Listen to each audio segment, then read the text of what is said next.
Boa tarde a todos. Para quem não pôde vir ontem, a palestra de hoje é do professor Rodolfo Lang. Ele já falou um pouquinho com a gente ontem, né? E vocês vão ter a oportunidade de falar um pouco com ele novamente.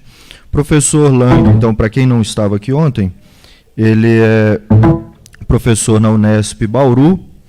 Ele desenvolve pesquisas, projetos e publicações na área de educação em astronomia, formação de professores, prática de ensino em ciências e de física. E depois que o professor falou da semana de imersão em astronomia, eu fiquei imaginando todo mundo daqui participando lá. Aí ia ser uma seita Jedi, né? Então, eu passo a palavra para o professor Lang. Obrigado, Eber. Boa tarde a todos. Vão ter que me escutar de novo, né? Bom, para mim é um prazer. Para os que eu não vi ontem, repito o agradecimento pela comissão do evento, a professora Magda, que entrou em contato comigo inicialmente, e parabenizo a organização, né? Parabéns aí pela equipe organizadora, o Grupo Jedi, que sempre tem se esforçado em todos os campi, né, fazer esse tipo de evento. É de fato muito importante, como eu comentei agora há pouco, né, no intervalo de manhã e agora, com alguns jovens, né, que estavam aqui participando, para aproveitar a oportunidade da região, viu? Porque não tem tanta oportunidade assim em todo o país. Tem regiões que nem grupo, nem de astronomia, nem clube de astronomia, nada tem. Então, aproveitem que aqui tem esse grupo forte do Jedi, tá bom? E agora é a hora do soninho. Bom, mas o único que não pode dormir aqui sou eu. Então, fiquem à vontade aí. Se quiserem também colaborar, participar, é só levantar a mão aí que a gente, no meio da palestra, a gente interage, tá legal? Bom, então, agora a proposta de hoje é um pouco diferente da de ontem, mas tem conexão. É o papel dos astrônomos na educação da astronomia. Ok. Bom, assim, eu acho que eu não falei ontem, eu não me lembro, mas as apresentações estão em PDF no meu site. Então fiquem à vontade para usar, fazer download, né, modificar. Tá bom? É livre. Então, hoje, o papel dos astrônomos na educação em astronomia. Então, eu começo com 3 questões básicas aqui para a gente explorar nesses minutos aqui. Então, primeira pergunta. Como que descreveríamos o trabalho de um astrônomo profissional? Como descreveríamos o trabalho de um astrônomo amador? E qual é o papel de cada um em relação à educação em astronomia? Então, nota que o título está geral, né? O papel dos astrônomos, de um modo geral. Mas aí, então, eu vou dividir aqui em astrônomo profissional e astrônomo amador. Então, começando com a astronomia profissional, o órgão máximo que oficializa o estudo, as pesquisas de astronomia no planeta é a IAU. Né? IAU, em inglês, a sigla de inglês para União Astronômica Internacional. E aí a gente brinca que em português, né, fica UAI, União Astronômica Internacional. A região é que é privilegiada, né, nesse sentido. Tá vendo? UAI-SO. Então, a União Astronômica Internacional, criada em 1922, ela tem esse objetivo de promover o desenvolvimento mundial da astronomia e através da cooperação internacional. Então, esse desenvolvimento da astronomia não é somente da pesquisa em astronomia em si, mas eles se preocupam também, não no começo, quando ela foi fundada, mas atualmente existe uma preocupação muito grande com relação à divulgação e popularização e educação da astronomia. A composição da IAU é, em sua maioria, astrônomos profissionais, né, de vários países. E a reputação da IAU é o órgão máximo, né, da astronomia no nosso planeta. Do sistema solar, podemos dizer, né, porque não tem mais nenhum astrônomo profissional conhecido em nenhum outro planeta do sistema solar. Então, a IAU é o órgão máximo da astronomia no sistema solar. Acontece que eles criaram a comissão número 46. Então, dentro da IAU existe uma comissão específica da área de ensino de astronomia, cuja finalidade é desenvolver, aperfeiçoar, disseminar informações sobre educação em astronomia em todos os níveis do planeta Terra e em todas as partes do planeta, né? Vários países, usando diversos projetos aí internacionais, às vezes nacionais, mas que outros países também participam. Em 1967, numa das reuniões da IAU na Tchecoslováquia, a Comissão 46 decidiu preparar uma lista de todos os materiais relacionados com a educação e astronomia. Daí, então, cria-se a primeira publicação intitulada Material de Educação em Astronomia, em 1970. E o Brasil, pela primeira vez, aparece nessa publicação no período de 1985 a 1988, né, com 10 trabalhos. O Brasil ele é uma referência internacional dentro da IAU também. Em julho de 1988, nos Estados Unidos, durante uma das reuniões da IAU, né, as reuniões da IAU são realizadas em diferentes países. 162 astrônomos de 31 países se reuniram para discutir o tópico específico da educação em astronomia. Então, os temas de interesse nessa discussão foram realizar um panorama do que existe de pesquisa na área de educação e astronomia, né? Como que os educadores, como que os próprios astrônomos, como que quais são as produções na área da pesquisa em educação e astronomia, né? Quais são os artigos publicados, quais linhas temáticas. Bom, também eles fizeram estudos pilotos sobre a aplicação de diferentes metodologias e técnicas de ensino. Então, por exemplo, metodologias de ensino diferenciadas, né? Que a gente acha bem na área da educação, técnicas de ensino, por exemplo, ensino por investigação, ensino baseado em projetos, né? Aprendizagem baseada em projetos, uso de atividades práticas, experimentais, né? Então, diferentes tipos de ensino são estudados. Depois, também preocuparam-se com o envolvimento de instituições públicas no ensino da astronomia que afetassem, né, no caso, o currículo do país. No caso, a NASA foi pegada como exemplo, porque a NASA ela tem já faz tempo o setor dela, que é a NASA Education, né? Então, todas as pesquisas da NASA, ou quase todas, elas são obrigatoriamente tem que ter um viés educacional, né? Então tem que ter uma linguagem voltada para o público ou atividades para o ensino, para professores, né? Então, vamos supor, tem uma missão importante que a NASA vai trabalhar agora nesses próximos anos. Então, o que tem que ser feito? Não são todos os cientistas envolvidos com esta missão, eles não ficam apenas concentrados na sua missão, mas eles são ajudados a elaborar materiais didáticos sobre esta missão. E isso vai para as escolas, e isso vai para a divulgação para o grande público.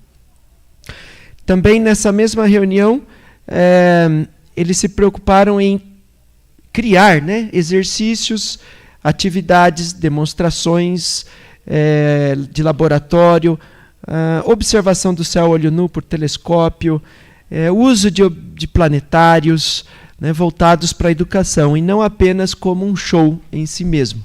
Né? Um planetário, de acordo com a visão deles, não deve ser apenas um espetáculo, um show, mas tem que ter o seu viés educacional, né, que ensine alguma coisa.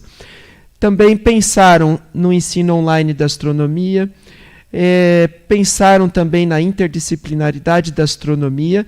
Então, naquela publicação aparece astronomia e arte, astronomia e música, arqueoastronomia e teatro. Também teve a preocupação com relação às pseudociências, né? No caso, algumas crenças populares muito difundidas, pesquisas sobre aprendizagem, ensino e astronomia e análise de conteúdos nos livros didáticos. E também eles achavam que estava muito extenso os conteúdos de astronomia para serem ensinados nas escolas. Então, eles selecionaram alguns conteúdos mais significativos.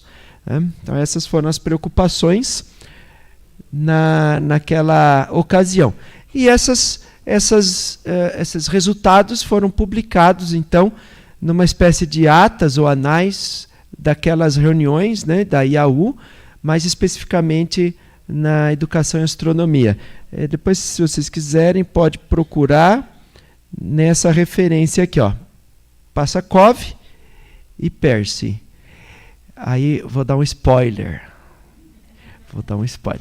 O ano que vem, de 2 em 2 anos, acontece o Simpósio Nacional de Educação em Astronomia. Né? É um congresso nacional de pesquisadores em educação e astronomia. Então, se você tem um trabalho de iniciação científica, um trabalho de mestrado, doutorado, então esse é o congresso certo para participar. E por felicidade, vamos organizar o SNEA em Bauru o ano que vem, né, em 2020. Estamos lá com bastante vigor, trabalhando bastante, tentando verba do CNPq para esse evento. Né? Mas ele vai acontecer com dinheiro ou sem dinheiro. A minha equipe está lá engajada com relação a isso.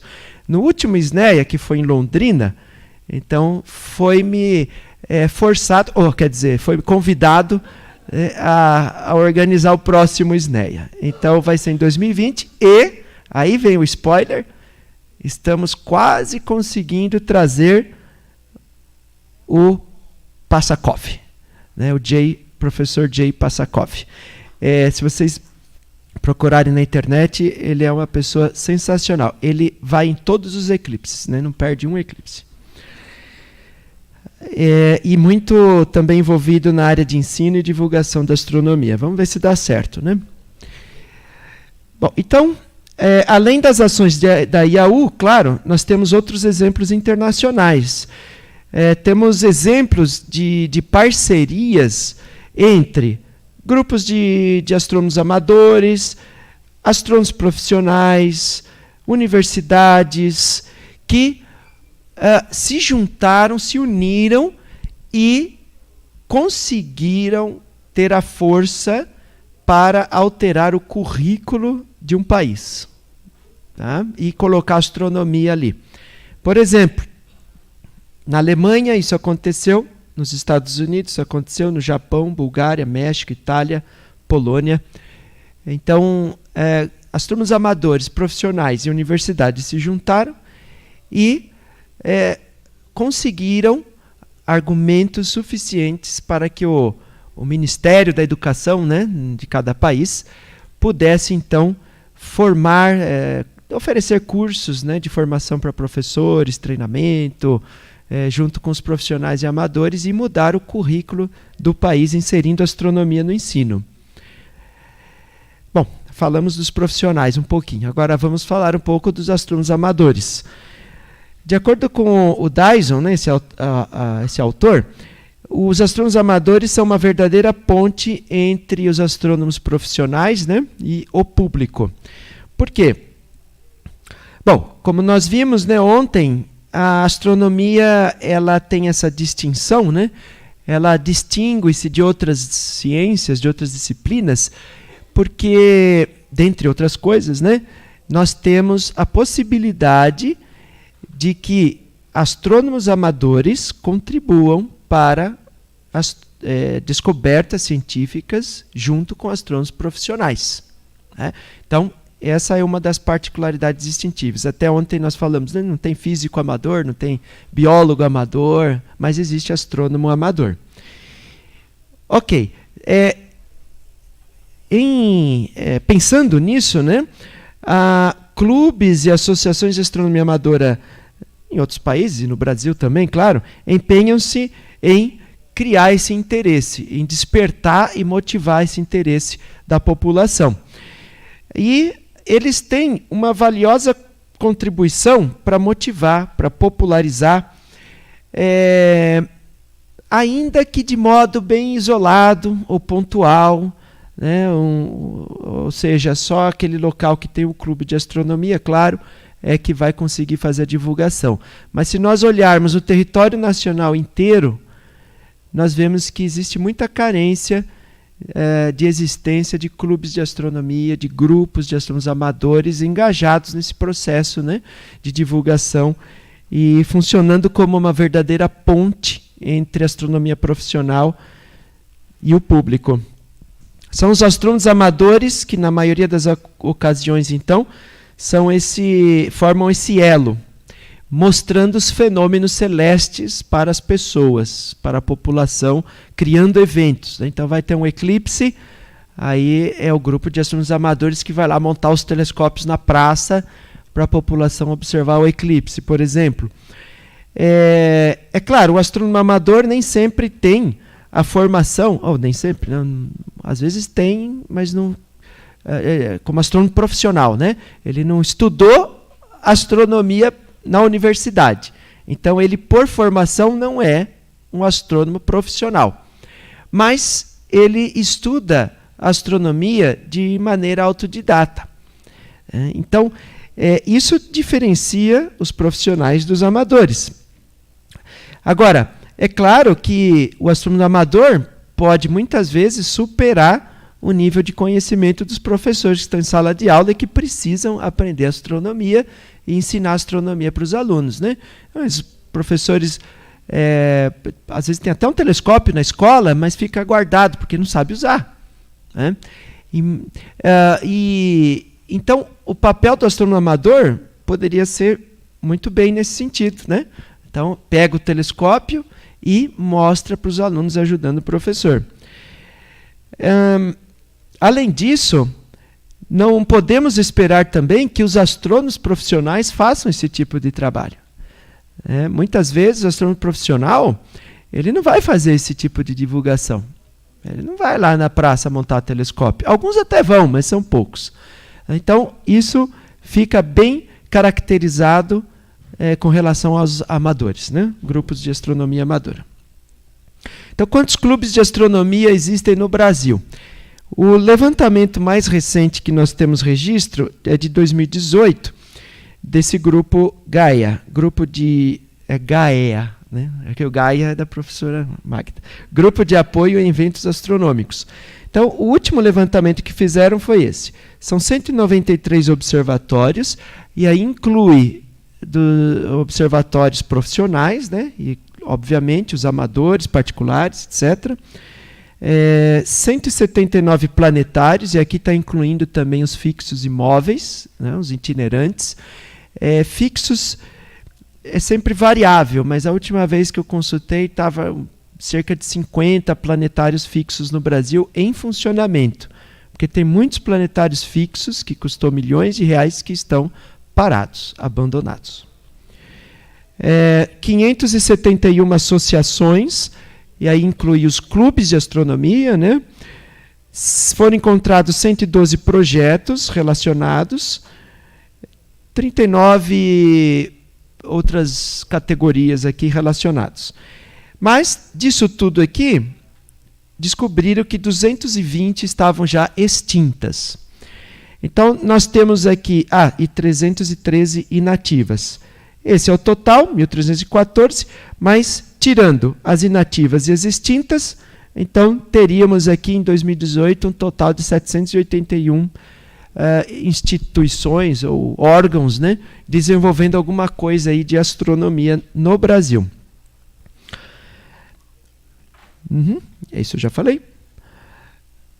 Os astrônomos amadores, então, estão atentos sempre a fenômenos astronômicos e fazem esse contato com a mídia, a propaganda. São eles que fotografam corpos celestes e nos presenteiam com belíssimas exposições de astrofotografias, como essa aqui no evento. São eles que organizam exposições, leituras coletivas, cursos especiais para a população leiga, para professores, para alunos. São eles que publicam muitas vezes boletins, livros, mapas celestes, revistas, né, periódicos, com boletins de astronomia. E vamos trazer aqui uma ação que envolveu os astrônomos amadores e profissionais como exemplo. É o que aconteceu em 2009. 2009 foi o Ano Internacional da Astronomia. Então, a Unesco decretou que 2009 seria o Ano Internacional da Astronomia, e isso gerou apoio financeiro para muitos órgãos de fomento ajudarem a popularização da astronomia, no Brasil, inclusive. Então, o CNPq, né, conseguiu fazer um edital que capacitasse projetos a receber verba, né? E, historicamente, pela primeira vez, não precisava ter o título de doutor para receber verba e submeter o seu projeto. Então, os astrônomos amadores aproveitaram, né, essa situação, essa oportunidade, e conseguiram participar ativamente em 2009.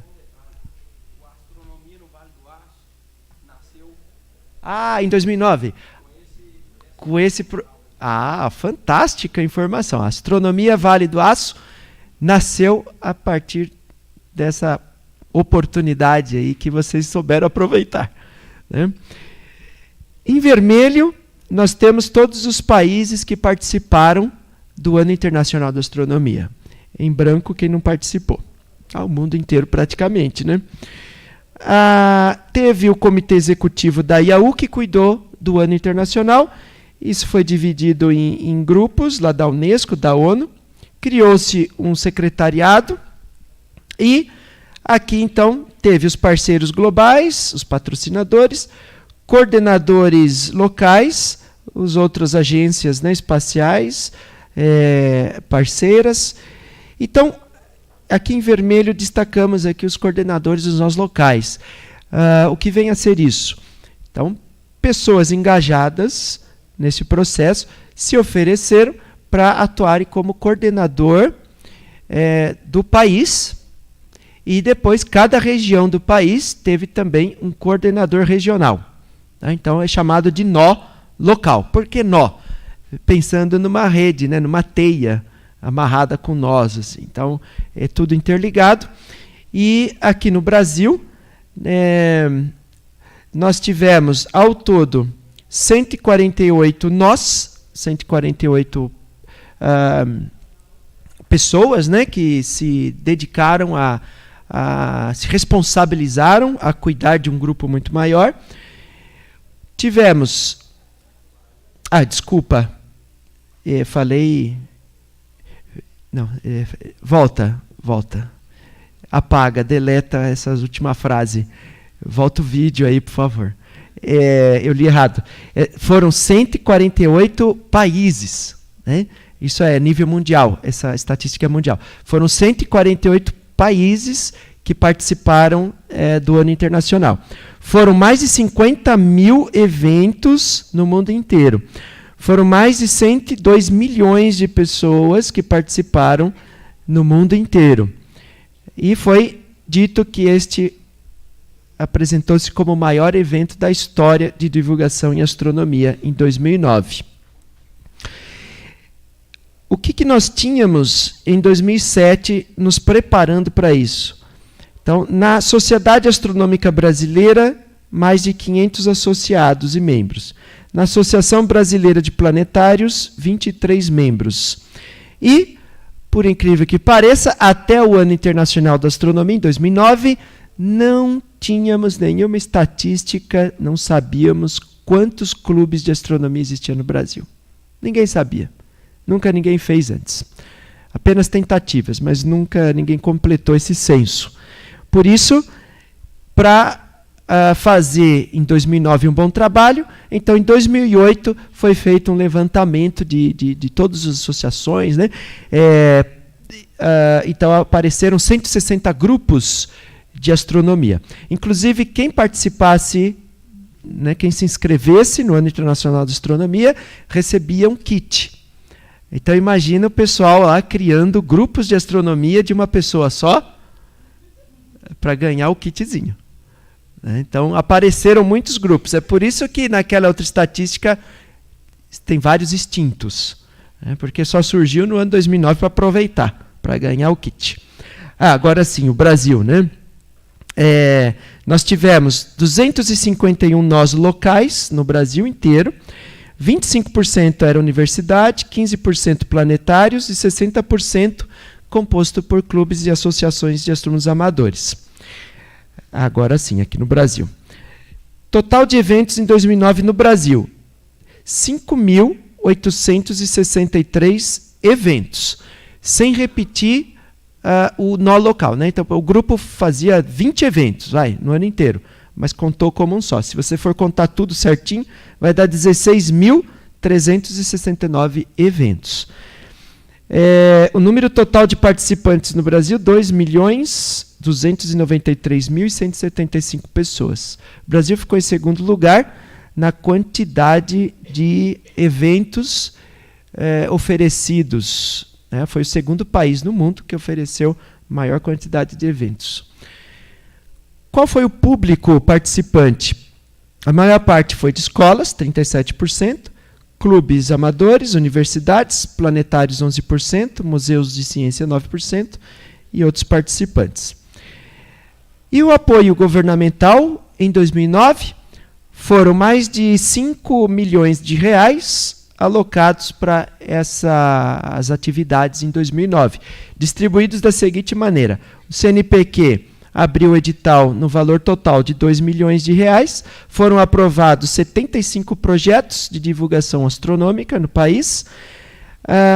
Com esse dinheiro foi produzido a exposição Paisagens Cósmicas, que é uma exposição belíssima, feita com tecidos impressos lá, com diversas imagens astronômicas, explicando para o visitante, à medida que ele vai caminhando entre os banners, cada banner é uma distância diferente. Então começa com a Lua em primeiro lugar, aliás, com a Terra em primeiro lugar, depois com a Lua, né, que é a mais próxima, e assim ele vai indo, até chegar lá nos limites do cosmos.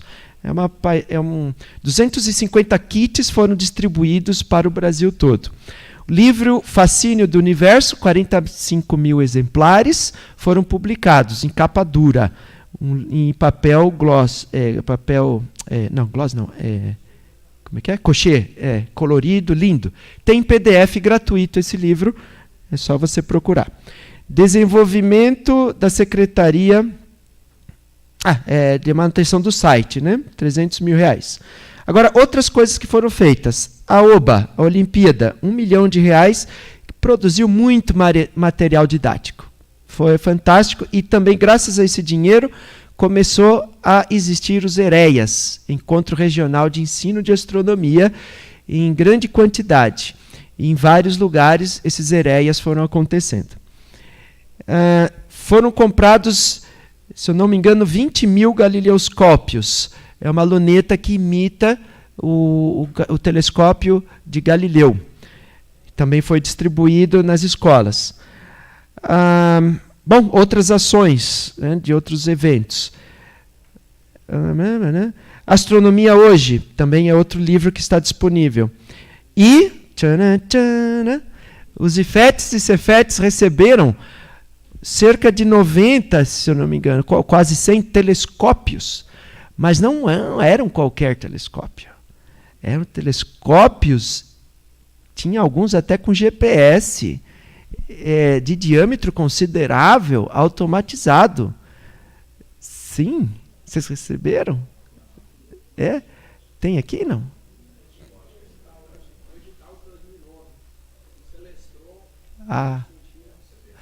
É esse. É esse o próprio. Então, olha, eu devo, assim, com muita tristeza no coração, dizer que, infelizmente, mais da metade deles estão nas caixas ainda. E alguns deles foram pessoas que não sabiam usar, acabaram quebrando. Entendeu? Como é que é? É muito triste. Por isso que quem sabe fazer uso merece mesmo ganhar. Agora, infelizmente, o telescópio foi comprado e chega lá de repente, né? É triste. Ok. Aí, qual foi a vontade? Que todas essas ações no Brasil continuassem, né, com suas atividades. Né? 2010, vamos continuar. Foi tão bonito o que fizemos no Brasil em 2009. Vamos criar uma rede brasileira de astronomia, para manter esses nós locais ativos na divulgação da astronomia. Ok? Bom, beleza, foi criada a RBA. Beleza, ótimo, mas não durou nenhum ano. Chegou no final de 2010, ela não existia mais. Então, hoje também não se faz assim, nenhuma ação nacional coordenada nos mesmos moldes que aconteceu em 2009. Mas existem algumas ações nacionais mais recentes que mostram que tem a possibilidade de mobilizar um país inteiro para ensinar astronomia. A Olimpíada, por exemplo, o projeto Eratosthenes Brasil, né? Teve a Semana Nacional de Ciência e Tecnologia, a primeira, né, que aconteceu, o Brasil Olhe para o Céu. Foi a primeira Semana Nacional de Ciência e Tecnologia, tinha um eclipse lunar. Então isso motivou os brasileiros a olhar o eclipse. Também existiu por pouco tempo também a revista Astronomy Brasil. Não durou nem um ano também. Infelizmente não tinha saída. Bom, a OBA mobiliza então os professores, né, a conhecer mais a astronomia. O projeto Eratosthenes, as escolas participam deste projeto de uma maneira bem simples, com regrinha de 3, eles conseguem medir o tamanho da Terra, assim como Eratosthenes fez há mais de 2000 anos atrás. Aí, né? Mede a sombra de um gnomon, de uma haste vertical, uma escola aqui, outra escola a mais de 400 quilômetros, trocam informações, né? Calcula com regrinha de 3 o tamanho da Terra plana, quer dizer, redonda. Né? Consegue calcular o diâmetro da Terra. Foram mais de 15 países que participaram. Era para ser só no Brasil, mas acabou envolvendo outros países. Quais são alguns eventos específicos de âmbito nacional relacionados ao ensino da astronomia? O ENAST, muito bem conhecido, predominantemente por alunos amadores, mas que também tem uma seção de exposição de trabalhos de ensino de astronomia. A ABP, Associação Brasileira de Planetários, que se preocupa principalmente para popularizar, né, não tanto para ensino. O antigo EBEA, Encontro Brasileiro de Ensino de Astronomia, que o último foi em 2004, mas foi descontinuado. Foi lá que eu vi o professor Prado pela última vez, que eu conversei com ele. O SNEA, então, foi criado em 2011. Olha o gap, de 2004 a 2011, não teve nenhum simpósio, nenhum evento ou congresso científico na área de pesquisa, educação e astronomia. Só em 2011, aliás, com verba do Ano Internacional da Astronomia, voltou a ser criado um novo evento, agora chamado Simpósio Nacional de Educação e Astronomia, que no ano que vem será em Bauru. Fica o convite para apresentação de trabalhos. A SAB, faz reuniões anuais, Sociedade Astronômica Brasileira, também tem a seção de ensino lá, e o EREA, que também está descontinuado, né?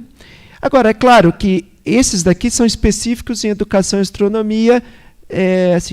Agora, o INPEC, né, Encontro Nacional de Pesquisa e Ensino de Ciências, o EPF, SNEF, também aparecem lá trabalhos de ensino de astronomia, embora sejam mais amplos. Quais são as publicações específicas de educação e astronomia que você pode procurar um artigo de pesquisa, né, um pesquisador que tenha publicado alguma coisa? O único periódico científico que tem artigos de educação e astronomia é a RELEA, Revista Latino-Americana de Educação e Astronomia. Ela existe desde 2004. O Boletim da SAB, que são as reuniões também, desde 74, mas só recentemente é que começa a ser publicado nos boletins da SAB artigos completos da área de ensino. Antes era só resumo. E, claro, tem as outras revistas, né, da área de ensino de ciências, ensino de matemática, ensino de química, de biologia, que você vai achar um artigo ou outro lá envolvendo pesquisa e ensino de astronomia. E a produção acadêmica? Quantas teses e dissertações foram escritas, produzidas desde a primeira? Bom, a primeira foi em 73. Foi feita pelo professor Rodolfo Caniato. Aí foi a única tese até chegar lá na década de 1986, aqui, ó, de 86 para frente, eu não sei qual ano que foi, mas ficou só a tese dele aqui de 73.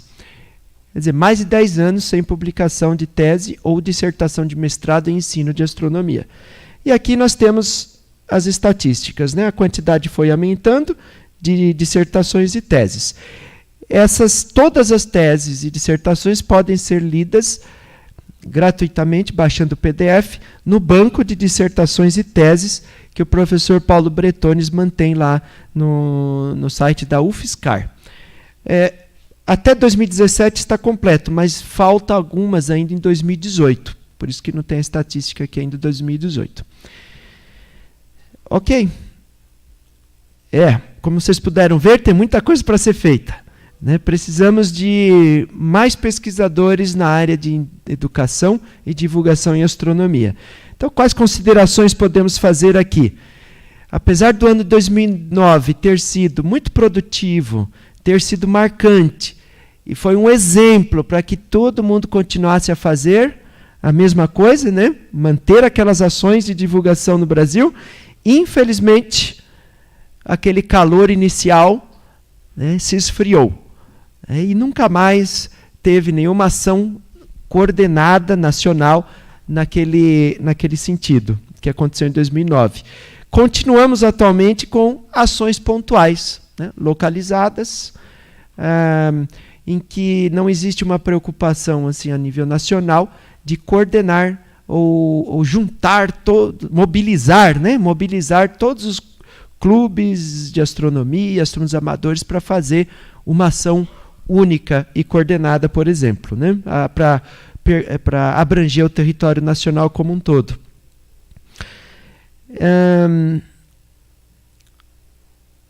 Isso, já falei. A produção, sim, a produção na pesquisa, educação e astronomia ainda está carente ou seja, a nossa área continua com a mesma problemática. Né? Continua com a mesma problemática, embora existem muitos esforços exemplares e pontuais que poderia ser melhor coordenada ou divulgada ou socializada, né, para todo o país entender o que a gente está fazendo. Então fica aí aqui estão as referências, né? A propaganda do livrinho, né? Tá a propaganda do livrinho. E se vocês quiserem mais informações, né, estou à disposição. O site. Bem lembrado, Léo. Eu sou um péssimo marqueteiro. Deixei ele aberto aqui, ó. Que ótimo. Obrigado. Tá. Deixa eu pôr água aqui. Então, aqui nós temos o meu site, né? Já tem aqui o link para os livros, né? Logo de cara, uma propaganda aí. E eu vou mostrar para vocês aqui, nesse link Minhas Produções. Enxergaram aqui? Cadê? Minhas Produções. E a palestra está aqui. Palestras. Então, vocês podem usar, né, os PowerPoint que tem. O de hoje foi aqui, o de ontem foi essa aqui. Mas tem outros assuntos também. Então, se vocês quiserem saber notícias de astronomia em sites confiáveis, é só clicar aqui. Notícias astronômicas, tem os sites. O que ver no céu, aqui você tem as efemérides. Mapas celestes, tem vários downloads aqui para fazer de planisférios, mapas e atlas celestes. Previsões atmosféricas, que funcionam para astronomia, né? Inclusive previsão de transparência, de SIN, que são coisas específicas. Poluição luminosa, atividades práticas em astronomia, então tem vários links aqui que pode te ajudar. Textos e cursos, então aqui tem livros, apostilas, videoaulas, curso EAD, tudo de graça. Olha que bem. Até uns anos atrás, o meu discurso era diferente. Eu sempre dizia, inclusive está escrito isso na minha dissertação, né, de mestrado, tem poucas fontes, né, de conteúdos de astronomia. Agora eu não posso mais dizer isso. Está aí, tem bastante, tem muito, e grátis. Vídeos e imagens, softwares, telescópios. Sim, aqui tem a lista dos planetários, dos observatórios do Brasil todo. E o que mais que vocês precisarem. Aqui você encontra todas as atas dos eventos que tem a astronomia envolvida. Tá bom? Tá. Eu estava esquecendo também de dizer isso aqui. Até eu me perco no meu site, viu? Revistas. Acho que é essa. Não é essa aqui. É periódicos. Em periódicos, então, por que acontece? No mestrado, no doutorado, geralmente a pessoa tem que fazer um levantamento bibliográfico, não é isso? Então, aí o que acontece? Aí tem que fazer, todo mundo tem que ir lá nas várias revistas, nos vários periódicos, ficar procurando artigo de educação e astronomia, né? Então, não perca seu tempo, o serviço já está feito. Está aqui, ó. Artigos A1, A2, B1, de 2004 a 2014, 2004 a 2013. Eu preciso atualizar ainda, mas eu não tive tempo. Que eu tenho uma disciplina na pós anual que a gente faz esse levantamento, tá? E eu preciso colocar aí no site. Mas o serviço está feito, aproveitem, tá? Pode pegar já essa lista, está tudo prontinho já. Nas diversas linhas, né? Astronomia para deficientes visuais, por exemplo, atividades práticas de astronomia, os diferentes métodos de ensino, popularização, espaços não formais, aquelas linhas todas, né? Que são subdivididas nos eventos, tá bom? E só para finalizar, para não tomar mais tempo, a propaganda que eu já estava esquecendo de fazer, do nosso observatório. Então, quem quiser acompanhar as nossas atividades, saber o que a gente está fazendo lá, e também contribuir, né, com a troca de ideias com o nosso observatório, acessem lá o Facebook e o Instagram, @obsbauru. Tá? Inscrevam-se lá, como é que fala? Dá like, como é que é? Dá um like, acessa, se inscreve, compartilha. Como é que é? Se inscreve. OBS Bauru. OBS, de observatório, né? OBS Bauru, tudo junto. Tá bom? Minhas alunas pediram para fazer a propaganda aqui. Mas como eu não uso, eu mal dou conta do meu site, eu não consigo, não dá nem para usar Facebook nem Instagram. Eu tenho, mas nem acesso. Então elas que fazem tudo isso, né? Eles pediram para fazer a propaganda aqui. Obis Bauru, tá bom? Então, obrigado pela atenção de vocês e desculpa aí se eu enchi vocês aí de muita fala aí. Obrigado.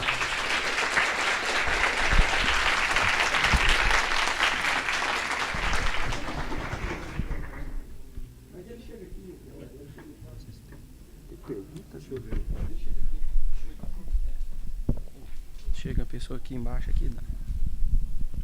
Pessoal, nós vamos ter uns momentos agora para perguntas, só que aí eu vou pedir que quem queira fazer pergunta, que venha aqui para poder falar no microfone, por favor. Valendo pergunta também para as outras duas palestras anteriores, se alguém lembrar. Nós temos um tempinho também. Pois é, pessoal, não é pergunta mais uma vez, mas é compartilhar algumas reflexões aí que eu fiz de manhã e fiz agora, ouvindo a palestra do professor Lang, né? Nós estamos aqui desde ontem, imersos aí em muita experiência boa, né? Com uma condição que o Cefet nos proporciona, seja para preparar esse evento, seja para trazer palestrantes da qualidade do Bosco, do Lang. Tudo isso tem financiamento, tem custo, né? Tem um apoio que é fundamental para que a extensão aconteça no Cefet. O Lang mostrou aí, quando há apoio, como que os eventos se multiplicam e nascem experiências importantes como a astronomia no Vale do Aço e depois o Jedi. Mas eu não consigo ficar preso aqui, ouvindo tudo isso, e não pensar nos ataques que nós estamos sofrendo na educação pública no Brasil. Eu quero falar um pouquinho sobre isso, eu peço desculpas ou se eu estou saindo fora do tema, mas é porque nós estamos correndo o risco de no ano que vem não ter recurso para trabalho de extensão, para bolsas de iniciação, para nada. A educação pública no Brasil está sob ataque violento, especialmente dos IFES e das universidades públicas. E nós precisamos estar conscientes disso. Claro, resistir de várias maneiras, tentar fazer o melhor com o pouco que tivermos, mas nos organizarmos como instituição, como estudantes, como professores, e lutar pela educação pública no Brasil. Né? Então a gente precisa, eu queria muito falar isso hoje, quando eu escutei o relato do ITA, eu fiquei pensando, poxa, será que o ITA está numa ilha de excelência? Dobraram as vagas? A pergunta que eu ia fazer para o Willer, não sei se ele está aqui, ele pode responder, como é que o ITA está vivendo contingenciamento de verbas de 30%? Né? Veja, o orçamento...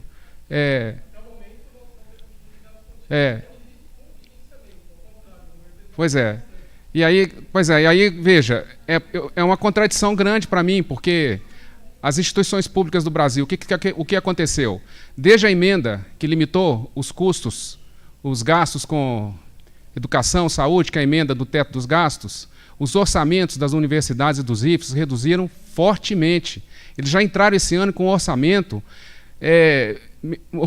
muito baixo, já fazendo cortes muito grandes para funcionar.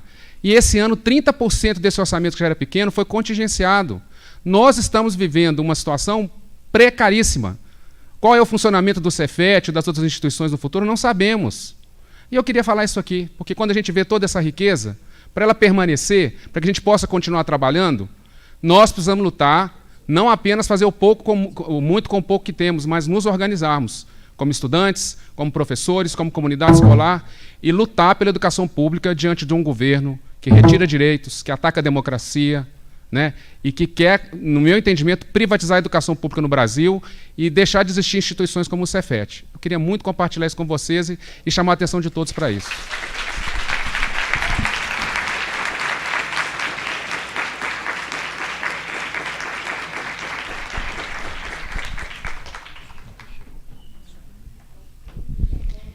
Boa tarde. É a primeira vez que eu venho no Jedi e eu estou assim na jornada, eu estou encantada. Sou professora da rede pública de Contagem, dou aula para o ensino fundamental e para o ensino médio. Meu nome é Flávia, sou aluna do professor Sidão nesse curso que ele está dando lá em Contagem. E eu estou muito feliz de estar participando aqui. Nossa, por que eu estava perdendo tanto tempo, né? Podia já estar no 5º encontro em vez de estar no 1º. E eu queria fazer algumas perguntas. Primeiramente, para o professor Lang, que eu fiquei encantada assim, com a sua forma de falar. Não estou puxando saco, não. Mas é porque eu estou encantada mesmo. Porque, e tem a ver com a minha pergunta, porque justamente eu sou formada em Ciências Biológicas, pela PUC. No curso de Ciências Biológicas, a gente é habilitado para dar aula no ensino fundamental, com ciências, e no ensino médio, com biologia.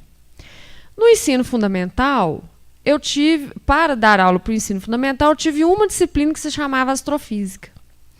E a maioria dos meus colegas que estudaram junto comigo não dava o menor valor para essa matéria.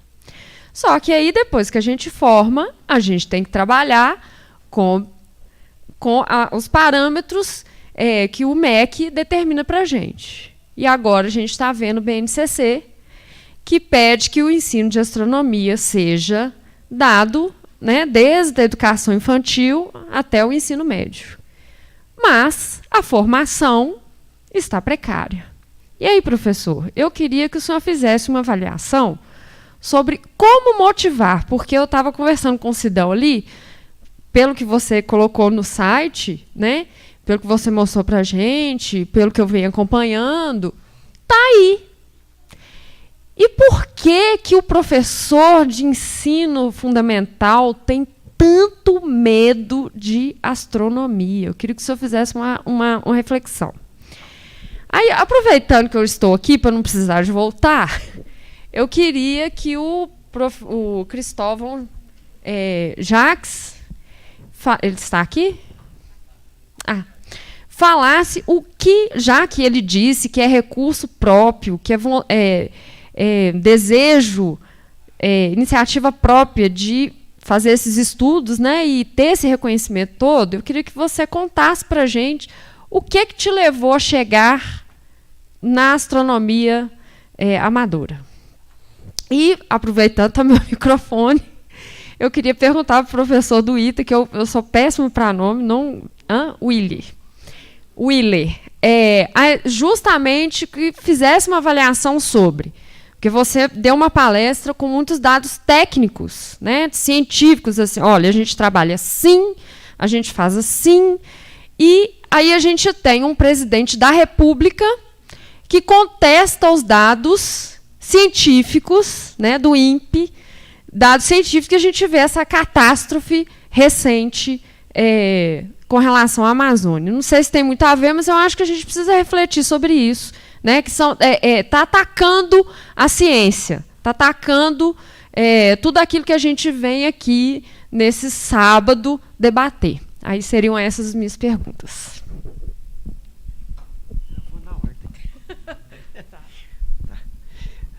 Eu vou na ordem das perguntas, então. Mais para cá? O fio. O vídeo, tá certo.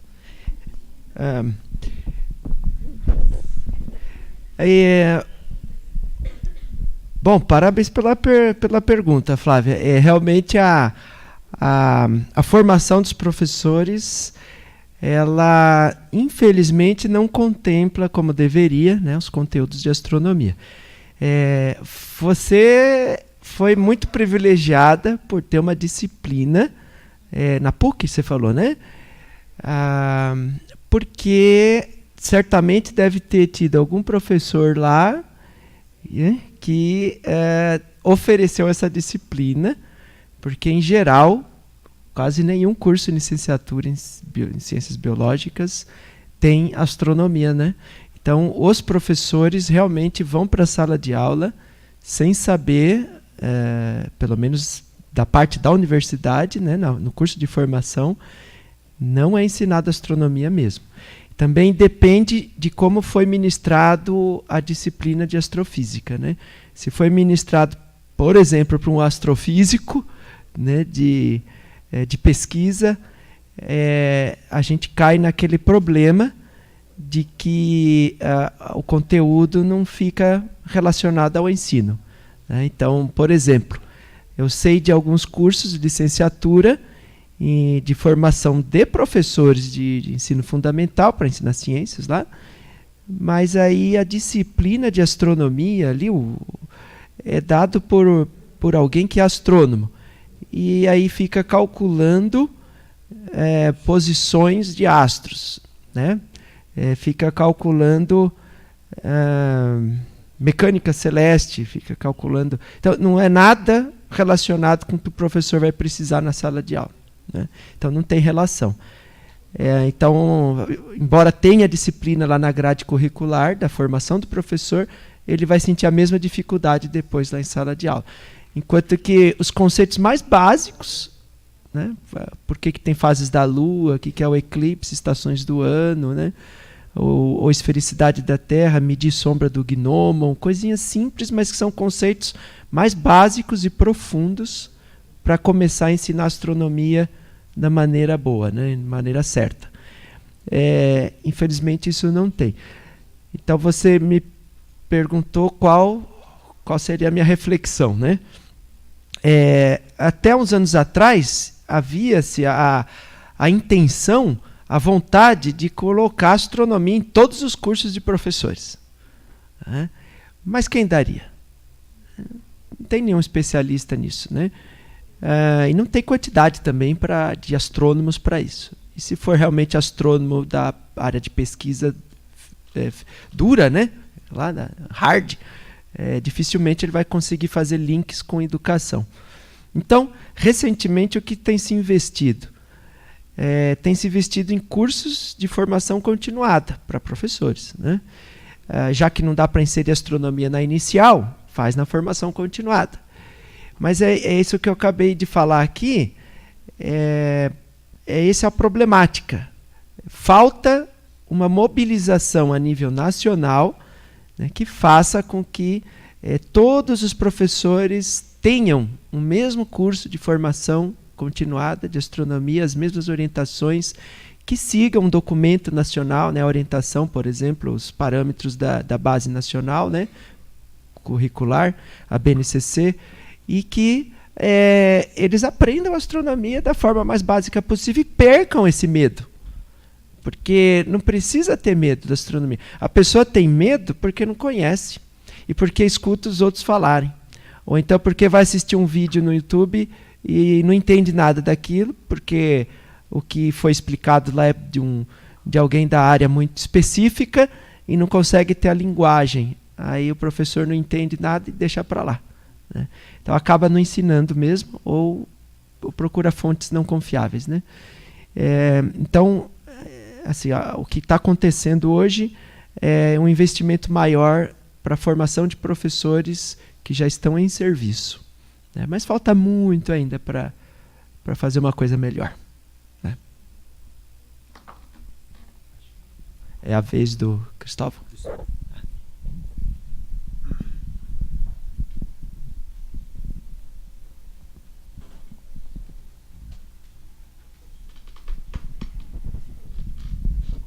Não, todo mundo me olhando aqui.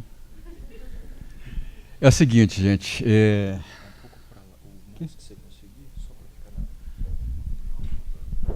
Estou vendo os limites aqui. Bem, eu comecei com astronomia com 14 anos de idade, que dá um bom tempo atrás, né? E na época a gente não tinha internet, não tinha nada, né? E a gente mal tinha livros aqui em português. Meu primeiro livro, por exemplo, foi em espanhol, para vocês terem ideia, né? Não que a gente não soubesse nada de espanhol, mas dava para ler alguma coisa. E aí depois eu encontrei outros livros do Ronaldo Mourão, aí que comecei a fazer outras leituras.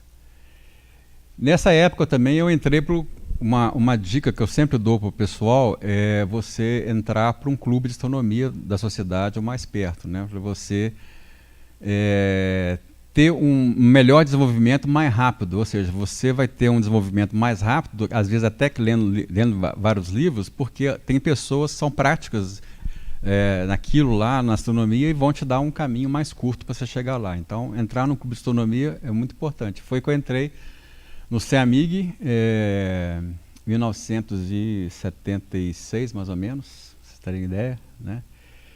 E depois de algum tempo eu fui presidente também do CEAMIG, mas até então eu não fazia pesquisa, porque também não tinha como fazer pesquisa com os instrumentos da época, né? E eu, por exemplo, meu primeiro telescópio, com 14 anos de idade, eu lutei para comprar esse telescópio, era muito ruim, mas graças a ele eu descobri as fases de Vênus antes de descobrir no livro. Então, só observando com o telescópio Vênus, que era, aliás, Vênus foi a deusa encantadora que me chamou para a astronomia, né? E aí eu observei Vênus, descobri as fases de Vênus, não sabia explicar o porquê. Depois de uns 6 meses ou um ano, não me lembro, eu descobri o porquê das fases de Vênus. Então eu descobri as fases de Vênus antes de descobrir isso nos livros. Então, a partir daí, eu sempre quis ficar... meu interesse principal era fazer descobertas, né? Aí, em 1999, 97, o CEAMIG ele vendeu um meteorito para uma universidade americana e o dinheiro usado usado com essa venda do meteorito, ele foi usado para a gente acabar a construção de um telescópio lá na Serra da Piedade, onde o CEAMIG tem um observatório. E a partir dali nós começamos a ter acesso a um equipamento mais de ponta, né, mais moderno, um telescópio robótico, você aprendeu a mexer com computador, mexer com automação de observatórios, adquirimos uma câmera CCD e a partir de 99 nós descobrimos os nossos primeiros asteroides lá no Observatório da Serra da Piedade. Depois nós formamos um grupo de asteroides, eu deixei um pouquinho a área de asteroides por algum tempo, e aí nós começamos a pesquisar supernovas. E aí nós montamos talvez um dos primeiros observatórios remotos aqui do Brasil, numa casa aqui na Pampulha. O observatório chamava-se CEAMIG REA, e a gente era focado em descobrir supernovas. Então nós formamos um grupo com mais 3 colegas, e aí a gente descobriu 15 supernovas na época, se não me engano, 15 supernovas durante um tempo. Depois o equipamento estragou, nós ficamos vários anos sem observar, e aí surgiu a ideia, junto com um sócio meu, João Ribeiro, de construir o telescópio, o observatório Sonia. Isso deu em 2013, a gente também não tinha recurso para construir, e basicamente, como é que a gente construiu esse observatório?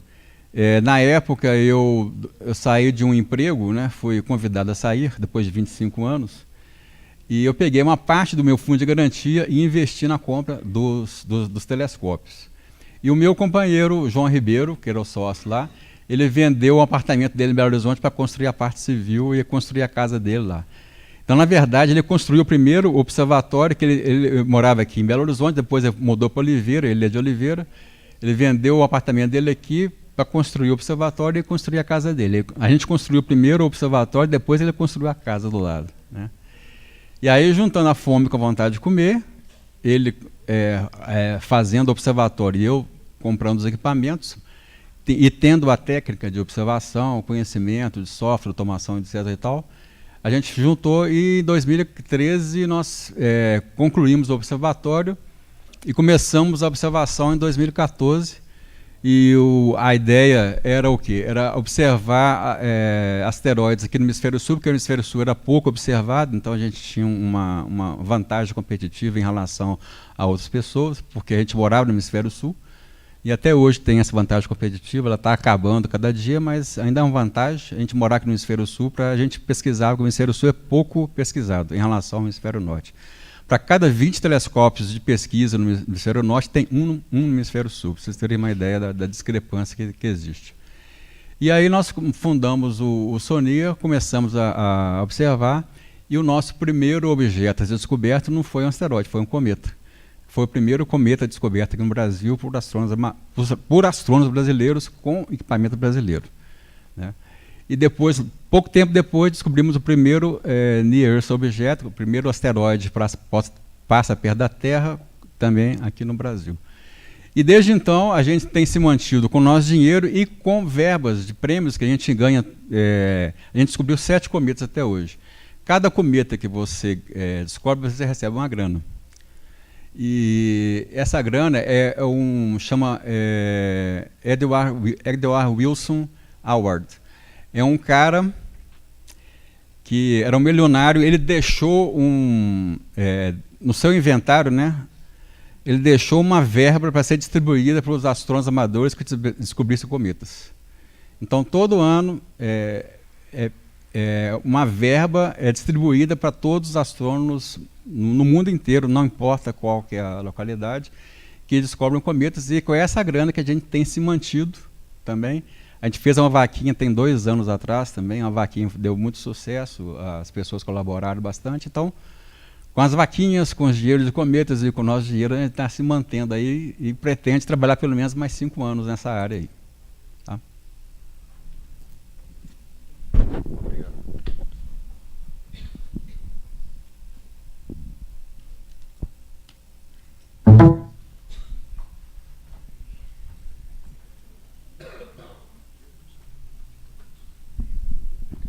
Tá bom. Ops. Com relação à pergunta, bom, primeiramente eu acho que não compete a mim vir aqui falar sobre política, entrar nesse mérito. O que eu poderia dizer a respeito do cenário lá que eu trabalho no ITA, e no ITA a gente vê que a gente tem recebido bastante apoio, porém o ITA está subordinado ao Ministério da Defesa e não ao Ministério da Educação, e a gente tem lá os projetos, nós temos o SEI que já está saindo, já foi tudo comprado, os projetos estão sendo também, já temos até vias talvez de termos o Sport 2 no futuro. Nós estamos com uma boa relação com a NASA, com o governo americano, e isso aí foi grande, em grande parte devido ao acordo salvaguarda que foi feito recentemente pelo governo atual com os Estados Unidos, né? O que eu posso colocar assim, a minha opinião, o Willer Gomes dos Santos, sem a ver com o ITA, é que, segundo um método científico, todos os dados devem ser questionados. Isso aí, igual foi falado aqui na apresentação, que você tem que ser intolerável. Então, tudo deve ser questionado, e não há problema nenhum em você questionar os dados. Se eu estou fornecendo uns dados e eu estou sendo questionado, e eu tenho plena convicção de que esses dados estão corretos, eu me ficarei aberto a qualquer um poder revisá-lo e revê-lo e analisá-lo, a não ser que os dados não estejam corretos. Tudo bem? Mas isso é minha opinião, minha visão. Não quero entrar nesse nível. Agora, se alguém tiver alguma pergunta relacionada à engenharia espacial, ao ITA, daí eu fico aberto à resposta. Muito obrigado. Obrigado. Pessoal, nós já concluímos o prazo aqui. Vamos passar para os relatos de experiência. Gente, essa parte é uma parte um pouco mais informal, onde os vários grupos aí, cada unidade tem liberdade para vir aqui, dar um oi, falar como é que tá, ou apresentar algum trabalho aqui, pode se preparando. Eu vou começar com uma pessoa muito importante, que tem feito um trabalho muito legal lá no Campus Contagem e está agregando muito no JEDI, que é o Vinícius Januário. Só levantar a mão aí, Vinícius. Ele, inclusive, está na exposição ali, né, um quarto das fotos ali é dele. Ele é astrônomo amador, ele tem a profissão dele, né? Astronomia é uma paixão, fotografia, e ele tem feito vários trabalhos, inclusive ele tem ido no Campus Contagem, dar oficinas, ensinar os estudantes, passar um pouco do conhecimento dele. Aproveitar o gancho da questão da astronomia amadora, eu lá em 2009, quando escrevi o projeto para conseguir o telescópio, eu nunca tinha encostado num telescópio na vida. E quem me ajudou foi um astrônomo amador lá da região, que é o Paulo César, o PC, que foi quem a gente começou a estudar. Então, são pessoas muito importantes, né, que enriquecem demais qualquer grupo de astronomia. E aí o Vinícius, que está lá na exposição, eu pedi a ele se ele pode dar uma palhinha aqui do que ele tem feito lá com o Campus Contagem. Então, vamos receber o Vinícius aqui.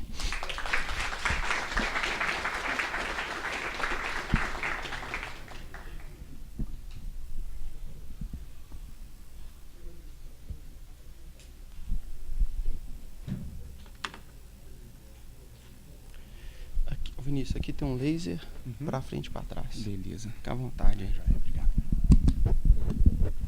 Boa tarde, pessoal. como o Léo já me apresentou, eu sou Vinícius Januário, eu sou comerciante, trabalho com fotografia e astronomia para mim foi uma paixão. E, curiosamente, eu comecei com astrofotografia, comecei com a fotografia a partir da astrofotografia. Então, essa daqui eu escolhi como uma foto de capa porque é uma foto muito legal que eu consegui fazer lá do Campus Contagem. Geralmente, os postes aqui eles ficam iluminados e eu moro de frente para o campus. Então, a luz vem bem na direção da janela. Nesse dia, as luzes estavam apagadas, então dava para mim fazer alguma foto com uma exposição mais longa que não ficasse totalmente estourado a parte baixa do campus. Então, é um trail de 2 horas de exposição que dá para ver bem a região sul-celeste, o polo sul-celeste do céu, né? Bem aqui assim, ó. E as estrelas girando em torno do campo. Essa daqui é uma foto que eu estava conversando com o Magela até ali em cima, né? É uma foto que eu considero uma das minhas melhores fotos que eu já fiz, mas não em questão estética, principalmente pelo significado que ela tem. A partir dela, eu fiz essa foto, compartilhei num grupo de astrofotógrafos que a gente tem no WhatsApp, e o Magela está no grupo, alguns membros do Jedi também estão, e o Magela me chamou, perguntou se eu era aluno do campus. Eu falei que não, que eu morava próximo, e ele me convidou para conhecer o campus. A gente subiu até lá no telhado, uma vista linda de Belo Horizonte, e me convidou para passar algumas das coisas que eu conheço sobre astrofotografia para os alunos. Então, através dessa foto, foi que eu estou participando do Jedi, né? Eu comecei em 2012, eu tive meu primeiro telescópio, mas era um telescópio muito ruim, eu não conseguia ver nada. A gente cria aquela ilusão que a gente vai ver tudo excelente, com cores, aquelas cores vibrantes que a gente vê pelas fotos do Hubble, né? E acabou que não foi nada disso, então, pouco tempo depois, esse telescópio ficou no canto e eu afastei. Depois, em 2015, eu conheci a série Cosmos, e aí voltou aquela paixão pela astronomia. Então, fui procurar saber mais informações, conheci também a astrofotografia, que eu me encantei, eu já gostava muito de fotografia, então, no finalzinho do ano, eu comprei uma câmera, usei até desculpa para minha esposa que eu ia comprar essa câmera para fotografar uma viagem que a gente ia fazer, mas... E no fundo eu queria praticar astrofotografia. Então não sabia nem ligar a câmera, comprei e fui procurar aprender. Entrei em todos os fóruns, grupos do Facebook, tem muita gente disposta. É até uma ressalva, uma das grandes coisas que me admiram, né, na astronomia e na astrofotografia, todas as pessoas, 99% delas, que vocês correrem atrás e pedirem informações, elas são bem solícitas, então muitas das coisas que eu aprendi foi graças a essas pessoas. Então, em 2016, eu comprei novamente um outro telescópio junto com a câmera e comecei a praticar astrofotografia. E esse ano, recebi o convite do Magela para participar do Jedi e a gente está fazendo um trabalho bem legal com os meninos lá no Campus Contagem. Então, ontem a gente teve uma palestra falando da parte do porquê da astronomia e o porquê da astrofotografia e o porquê de astrofotografar.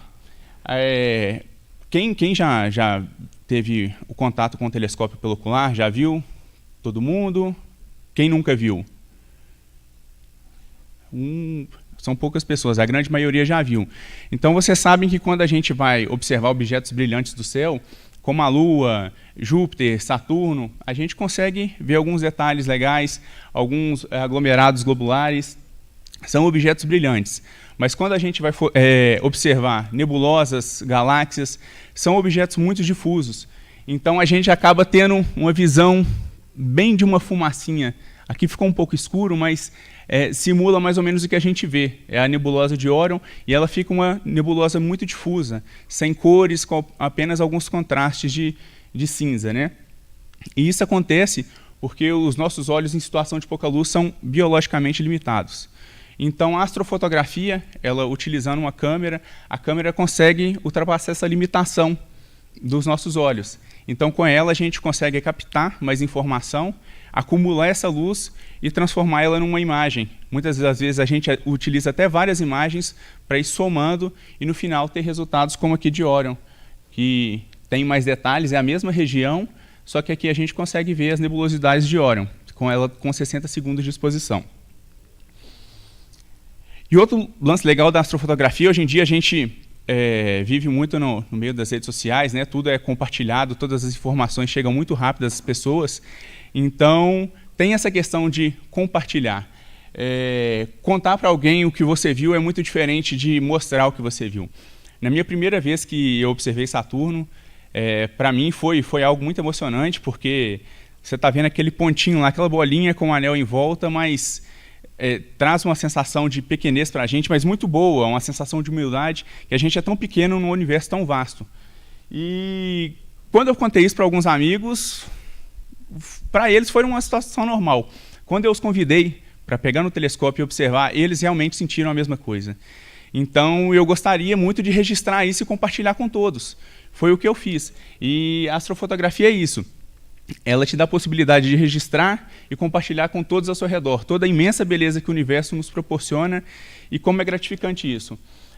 Hoje em dia a gente tem essa questão do compartilhamento, então a gente pode utilizar da astrofotografia como uma fonte de divulgação da astronomia, utilizando a astrofotografia como uma fonte para trazer mais pessoas para a astronomia. Aqui eu esqueci de uma coisa, né? Muita gente pergunta para mim por que você tem todo esse trabalho de fotografar, gasta esse dinheiro todo, se o Hubble já faz as mesmas fotos. É uma coisa muito legal da astrofotografia também, que ela nunca é repetitiva. Um objeto que você fotografa hoje e vai fotografar ele na próxima temporada ou na semana que vem, você pode fazer a mesma foto, mas a sensação é única. Cada objeto que você fotografa, ela é única.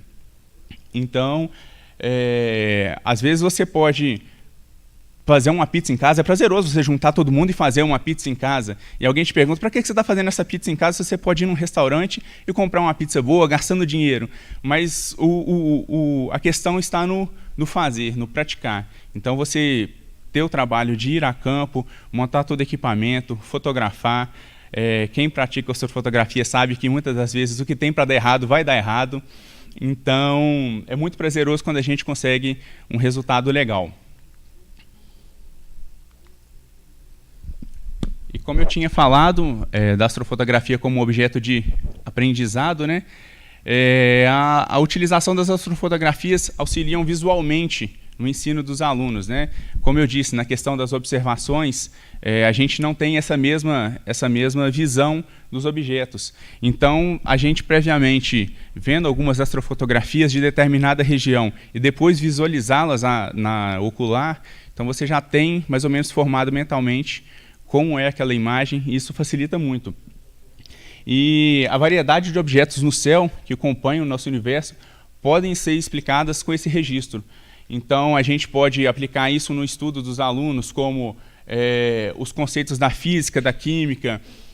O próprio ato de astrofotografar envolve também muito a mecânica, a gente tem que utilizar muito a eletrônica, a mecatrônica. Então, tudo isso pode ser utilizado no complemento do ensino dos alunos. Então, aqui é a foto do nosso primeiro encontro, né?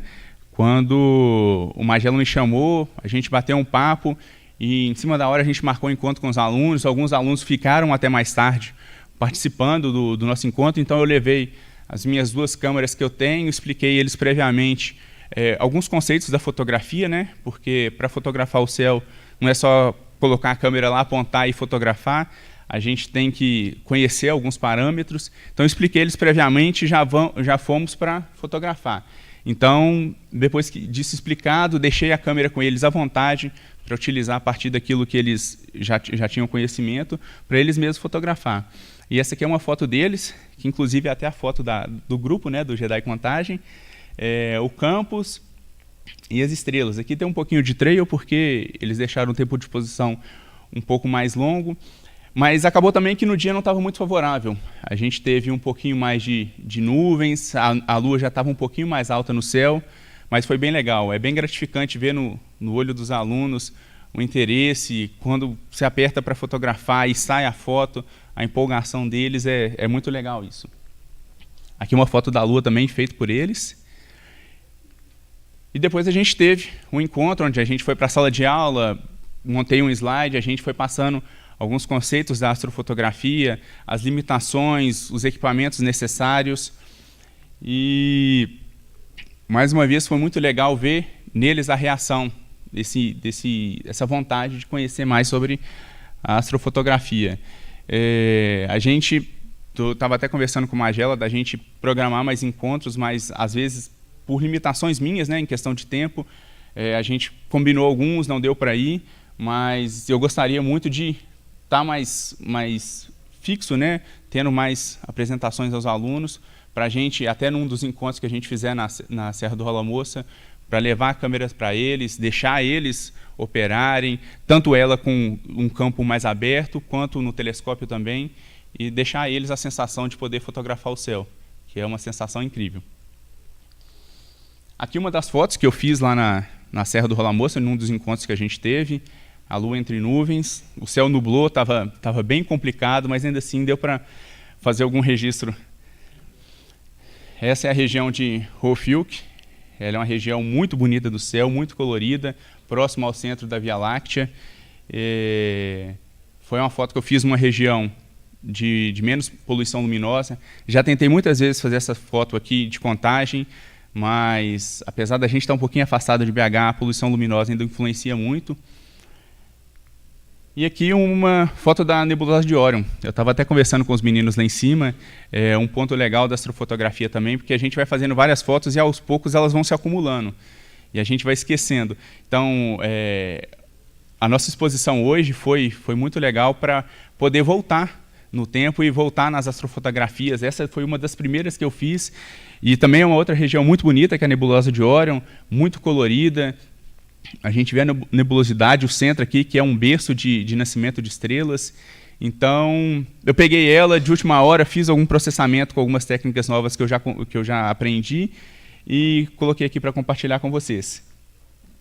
Aqui também é mais uma foto do centro da Via Láctea, né? Aqui é a região central, nebulosa da Lagoa, Pata do Gato, aqui está mais tímido, mas a nebulosa da Lagosta. Então é uma região muito bonita que a gente não consegue ver a olho nu, mas indo para uma região de poluição luminosa menor, a gente tem todos esses detalhes. A olho nu a gente consegue ver com mais contraste, com um pouquinho mais de realce, e quando a gente coloca a câmera apontada para o céu, a gente tem esse espetáculo acontecendo acima de nós. E é isso. Agradeço a vocês.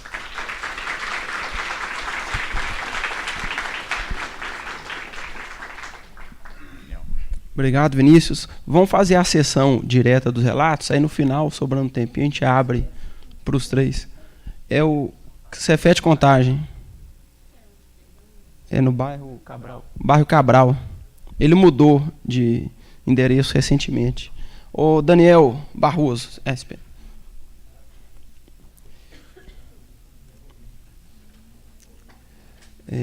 O seu tá onde? Quinta jornada aqui?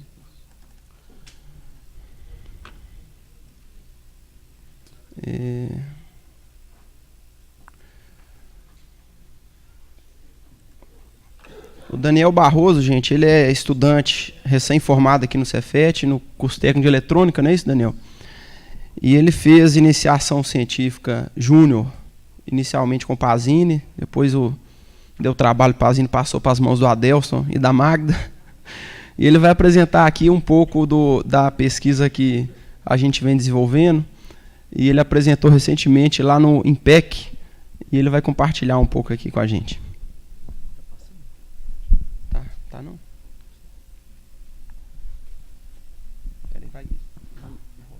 Bom, boa tarde, gente. O Léo apresentou, meu nome é Daniel Barroso. Eu formei aqui no Cefet ano passado, fiz o técnico em eletrônica. Agora eu estou fazendo engenharia de produção na UFMG. E essa pesquisa foi desenvolvida na iniciação científica orientada pelo Adelson, orientada pela Magda e pelo Léo. E aí é num contexto bem assim, dentro do JEDI, dentro das coisas que a gente oferece aqui. Eu vou passar e vou explicando aos poucos. Bom, já falei quem eu sou, né? Membro do JEDI desde 2016. A primeira vez que eu fui em alguma coisa do JEDI foi exatamente numa jornada, foi lá em Corvelo. Então, o que é a pesquisa? O desenvolvimento de processo de avaliação de um curso de formação de professores. Esse curso de formação de professores é o curso Astronomia Primeiros Passos, que foi desenvolvido dentro de um projeto do GEDAI, chamado Astronomia na Serra do Rolo Moça. Na edição de 2017, que a gente vai pegar para avaliar, e aí tinha uma parceria entre o Cefet e o IF de Betim. O Astronomia Primeiros Passos ele é um curso de formação de professores da rede pública com tópicos de astronomia, e que a gente vai dar vai passar conteúdos de astronomia, iniciar eles em alguns tópicos da astronomia e também usar o telescópio como uma ferramenta, um recurso para o curso, para a formação deles. Então, o curso em 2014 e 2015, ele era um projeto do Cefet, uma carga horária menor, e depois passou a ser dividido com o Instituto Federal no campus Betim. Em 2016 e 2017 foi realizado com o campus nessa parceria. Aqui é uma foto da confraternização final do curso, com todos os formandos, a equipe que participou na construção do curso ao longo do ano. Um sábado por mês. E aí, desmembrando esse título, né, desenvolvimento de processo de avaliação, que a gente identificou que havia uma necessidade de aprimorar a avaliação do curso Astronomia Primeiros Passos. E aí, porque a gente tinha dados que eram extremamente objetivos, que demonstravam resultados positivos de final de curso, resultado do curso. Por exemplo, esses dois gráficos vão mostrar que antes do curso os professores sobre a possibilidade de aplicar astronomia em sua sala de aula. Antes do curso ali, respostas variadas entre nunca pensei, já pensei e nunca consegui implementar, não acho viável.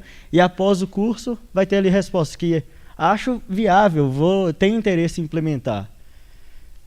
E aí, quais são os objetivos da pesquisa? Aprimorar a avaliação do curso, explicitar as suas tensões, quais os problemas que isso tem, quais são as maiores vantagens que a gente tem no curso. As tensões não necessariamente são fatores negativos do curso, e sim todo o contexto que está envolvido. E aprofundar a qualificação dos professores, que a gente vai tentar conferir a eles um certo protagonismo, que antes ele não tinha.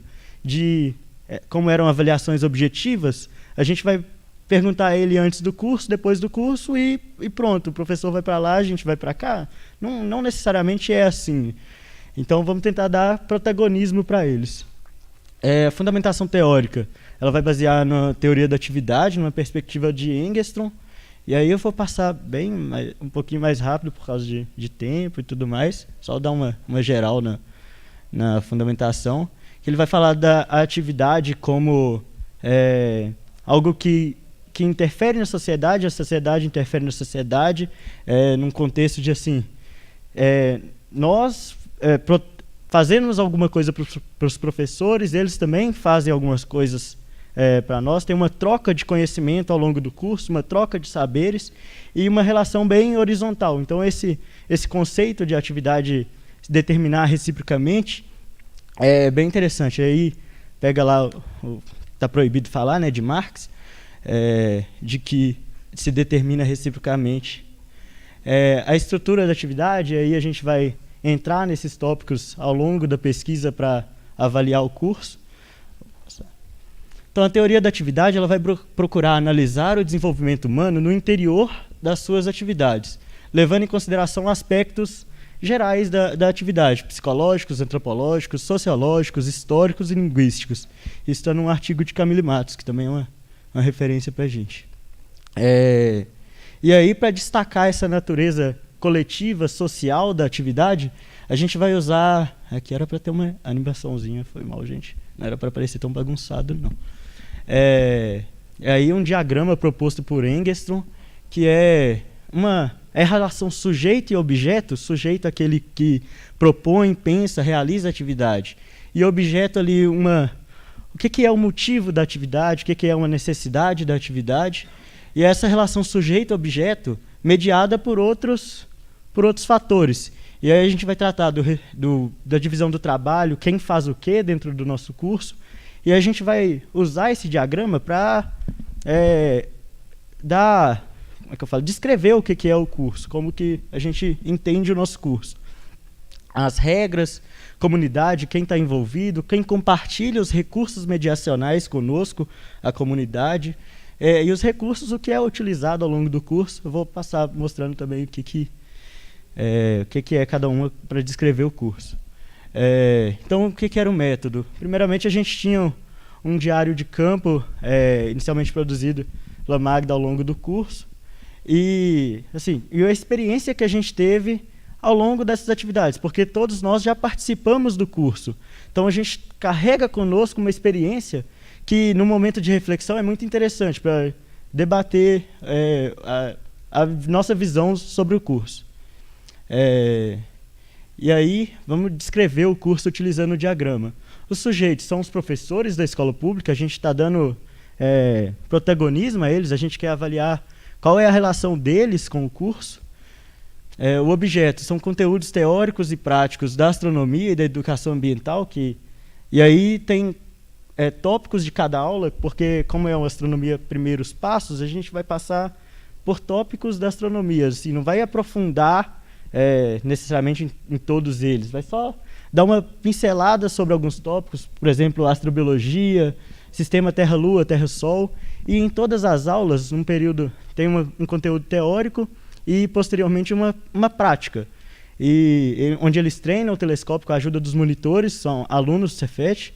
Eu fui monitor em 2017, e depois ainda eles participam com a presença do público, visitantes do parque, que vão lá participando de palestras e depois da observação. A comunidade, o coordenador do curso, a equipe, todo mundo que participa do curso, aí comunidade do Cefet. Eu esqueci de falar que o curso foi realizado no Parque da Serra do Rola Moça, né? E aí também entra a comunidade do parque, é uma área de preservação ambiental aqui perto de Belo Horizonte. Acho que quem já foi em outras jornadas já ouviu a gente falar bastante do Parque da Serra do Rola Moça, a gente usa lá com frequência. E das escolas dos professores, que a gente quer atribuir algum significado a essa aula e que ele leve esses conteúdos de astronomia para a sala de aula, para as escolas. As regras, bem simples, só presença e cuidados ali com os encontros. A divisão do trabalho, e aí vai ter os professores entre planejar, coordenar, os monitores em auxiliar, organizar, transferir conhecimento, né? Os monitores sempre têm uma rotatividade, então um conhecimento tem que ser universalizado, né? Passado a todos os outros monitores que estão chegando, preparar os telescópios, ensinar os professores numa plataforma de observação é uma tarefa dos monitores, claro que com um auxílio, com um apoio, mas é uma das tarefas, e os professores realizaram as atividades. E recursos aí, as representações multimídia, slides, vídeos, simulações. O telescópio tem uma centralidade, de novo, vou repetir. E aí, coisas que são utilizadas em diversas aulas. Tem inclusive uma aula do Prado, que ele usa sistemas Terra-Lua e Terra-Sol, que são fichas de observação que ele tem. Resultados: iniciação ao estudo da astronomia por parte dos professores, desenvolvimento da autonomia dele, porque essa relação de quem faz o que, tudo isso é muito horizontalizado. Então, assim, não tem uma você faz isso e uma obediência por parte das pessoas. Não, é tudo muito voluntário, muito amigável ali naquele ambiente. E essa troca é muito horizontal mesmo. E aí, alguns resultados da pesquisa. A gente produziu uma ficha de avaliação com 29 afirmações, e eles responderiam em escala de concordância, se concordam, discordam, concordam fortemente, discordam fortemente e sem opinião. E aí a ficha aplicada aos 17 professores cursistas, e obtivemos 14 respostas. E aqui eu não vou passar por todas, mas vou colocar algumas que eu achei assim, mais centrais nessa questão. Primeiro, a primeira questão, a gente avaliava o sujeito pré-curso, né? Quem era esse professor antes do curso. E ali, se ele já havia participado de cursos, de atividades que envolviam astronomia. Muitos deles respondem que discordam e que não participaram dessas atividades. E aí, uma outra questão é sobre o Parque da Serra do Rola Moça, que é um espaço, não é um espaço formal, né, é isso que a gente vai acabar tratando, que é um espaço não formal de produção do conhecimento, não é uma sala de aula. A gente vai para um parque de proteção ambiental, desenvolve aulas numa plataforma de observação uma vez por mês. E aí, como que o Parque da Serra do Rola Moça é um espaço que proporciona as condições para a realização dessas atividades. E aí, uma questão no resultado, que é motivada pelo que aprendi no curso, inserir atividades que envolviam astronomia na sala de aula. Então, assim, muitos deles respondem que, após o curso, motivado por isso, foi inserir atividades de astronomia na sua sala de aula. E aí, as considerações, a gente vai tentar usar essa ficha de avaliação para avaliar não só o resultado, e vai tentar buscar uma coisa de processo, buscar alguma coisa sobre o curso, dentro do curso, qual a relação que o professor tem com ele. E aí a nossa impressão reforça de que o curso é extremamente positivo, que a gente tem resultados extremamente positivos. Inclusive, um dos resultados assim, que nem assim, uma pessoa que não conhece o processo todo, é que assim, muitos desses professores, ao terminar o curso, nos convidam, por eles serem muitos de escola pública, a gente sabe como é a realidade da escola pública, nos convidam a ir nas escolas, levar atividades de astronomia, levar os telescópios, ajudar eles a planejar, a realizar essas atividades.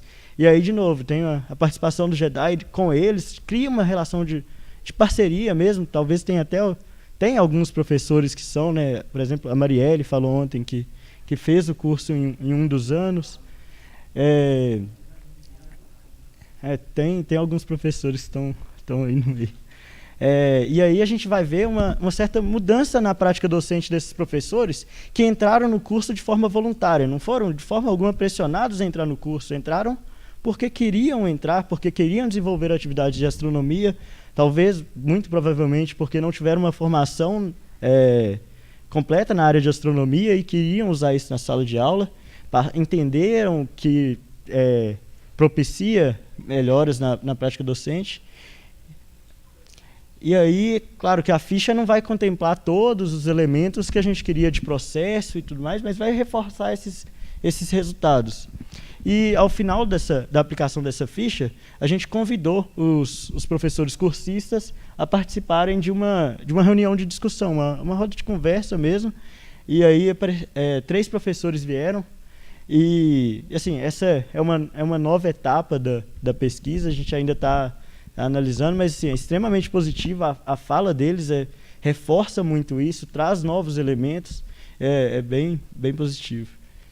E aí, uma considerações é até legal, porque o Lang tá ali, e aí é uma referência bastante legal, de que em um dos artigos ele trata de um curso que o Adelson até chegou a comentar ontem, de um curso num espaço não formal, mas um curso de maior duração. E aí, mas um dos tópicos que ele vai tratar também é de que cursos de curta duração, às vezes por serem muito conteudistas, não tem o objetivo, não muda a prática docente, não necessariamente muda a prática docente, por ser muito conteudista, ser muito fechado ali e não dar esse protagonismo aos professores. E aí a gente vai ver que o curso do Astronomia Primeiros Passos, mesmo que seja de curta duração, mesmo que tenha alguma certa carga conteudista ali no meio, não necessariamente ajuda sim, muda sim, pode mudar sim a prática docente. Muito porque não tem essa estrutura verticalizada de que o professor dá aula, o aluno cursista pega a matéria, mas porque tem essa relação horizontal onde a gente tenta propiciar essa troca de conhecimento mútua, né? E aí que não se encaixa, né? O Astronomia Primeiros Passos é um curso de duração que não vai se encaixar nesse enquadramento. Porque a gente tenta fazer com que o professor vai ser sujeito da sua própria prática. Ele vai ter autonomia para decidir as atividades que vai realizar com a sua sala de aula. A gente não dá um roteiro pronto para eles e ele vai lá executar. A gente vai tentar fomentar isso para que ele possa se desenvolver. E aí estão algumas referências. Agradecimentos aí JEDAI, Cefet, FAPEMIG, foi bolsista, e alguns contatos do JEDAI e tudo mais. Pode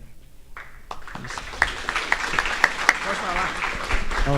Eu só ia falar que o Adelson foi orientador, então se quiser complementar alguma coisa, fique à vontade também. Gente, o Daniel está cursando engenharia agora, mas teve lá no IMPEC e está meio que balançado para ver se abandona a engenharia, vira professor, né, Daniel? Eu não falei nada disso.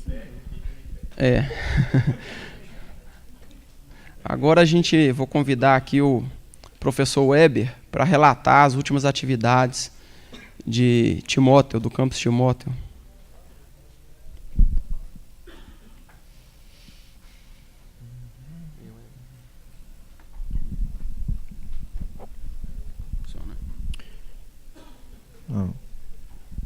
Boa tarde, gente. A ideia aqui, então, é só falar um pouquinho do que a gente tem, do que eu fiz lá no Astronomia, no Vale do Aço. Contar um pouquinho o que é a astronomia. Então, a gente é o projeto lá do Cefet de Timóteo, né? E a gente, então, tem palestras públicas de divulgação científica, sessões de observação astronômica, reuniões semanais. A gente se reúne para discutir, para aprender mais sobre astronomia. Aqui estão algumas fotos, né, de reuniões. Essa aqui, por exemplo, esse rapaz aqui, ele foi num dos eventos do Astronomia no Vale do Aço, achou muito legal observar um telescópio e falou: eu quero ter um telescópio. E aí, como ele não tinha dinheiro, ele construiu o telescópio dele e foi lá falar para a gente, foi contar, esse aqui é o telescópio que ele construiu, então foi lá relatar isso para a gente. Aqui é uma escola lá perto do Cefet Timóteo, tinha mais de 100 crianças aqui assistindo, todos de quinto, sexto ano. Aqui no parque, lá em Patinga, o Léo e o Sidão já estiveram presentes lá também, né, no Parque da Ciência. Outra coisa que a gente tem também é a visita de escolas.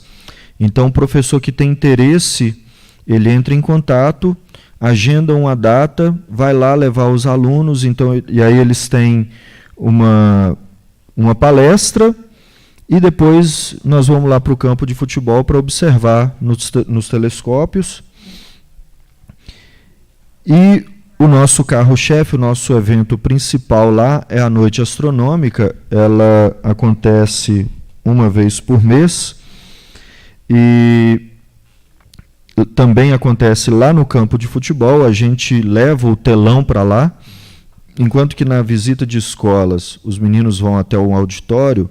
Na Noite Astronômica a gente pega o telão, leva para o campo de futebol para fazer todo o evento lá no meio da coisa. Então fica lá os telescópios, ficam o pessoal observando o céu a olho nu, e fica vídeos, música, palestra acontece lá também. Os meninos que participam da Mob Fog, eles inclusive foram selecionados para participar da jornada de foguetes. Aí eles costumam vender lanches para arrecadar dinheiro para a jornada de foguetes.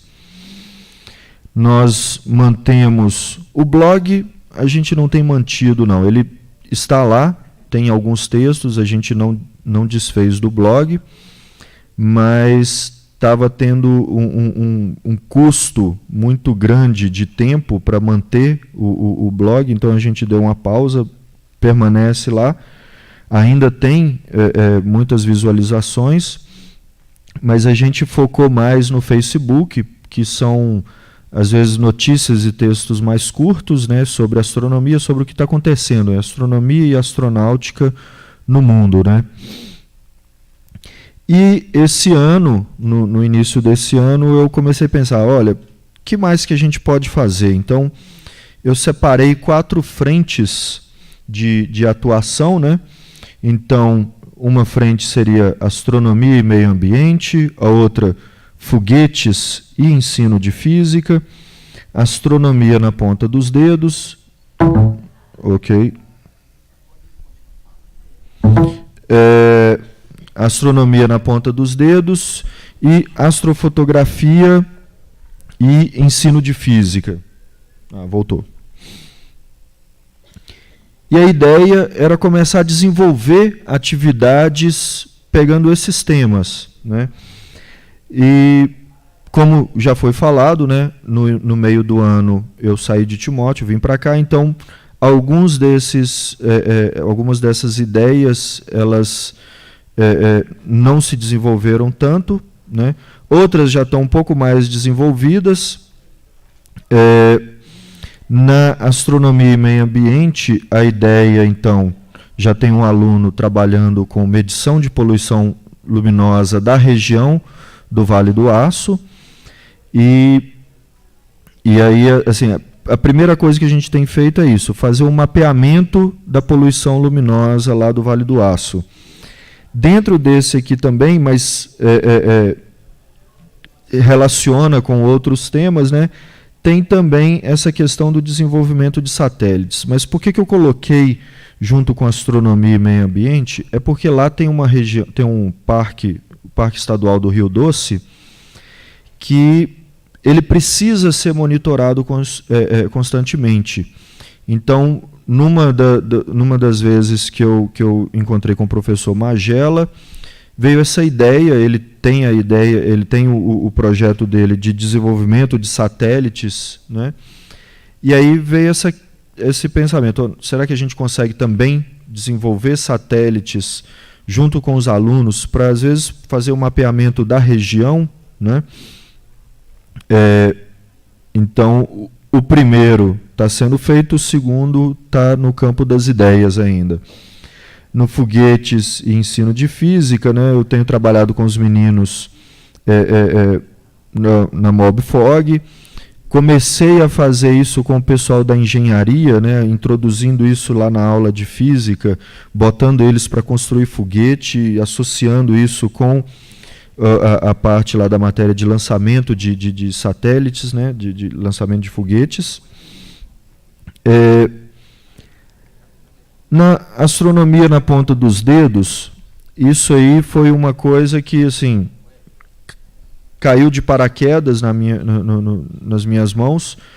Um projeto de uma universidade do Chile, a Universidade de Antofagasta. Eles estavam distribuindo esses kits Astro BVI e eu participei, concorri, ganhei os kits. E são umas plaquinhas em que estão impressas em 3D, em alto relevo, algumas galáxias. E a ideia é levar o ensino de astronomia para cegos e para pessoas com baixa acuidade visual. E aí tem desenvolvimento de maquetes táteis, né? Tem um trabalho de TCC que está sendo desenvolvido nesse sentido. O último aqui, astrofotografia e ensino de física, é o que também está um pouco pausado, começou a ser feito, mas esse foi o que a gente teve um pouco mais de dificuldade de dar prosseguimento. E eu gostaria, então, de agradecer a minha equipe de Timóteo, os alunos vieram para participar. Sem eles, eu não conseguiria fazer nada disso, né? Então, muito obrigado. E aqui está o nosso Facebook, né? /Astronomia no Vale do Aço. Se vocês puderem depois dar uma olhada lá para ver nossos projetos. Obrigado.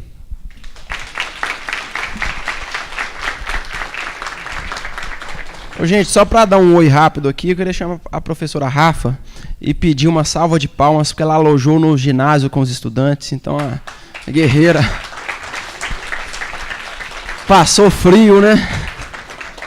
Só para ela não estava preparada não, mas só para ela dar um oi de como é que tá lá. Varginha é muito legal, tem muito sarau astronômico, uma delegação, né? Só dar um oi mesmo, Rafa.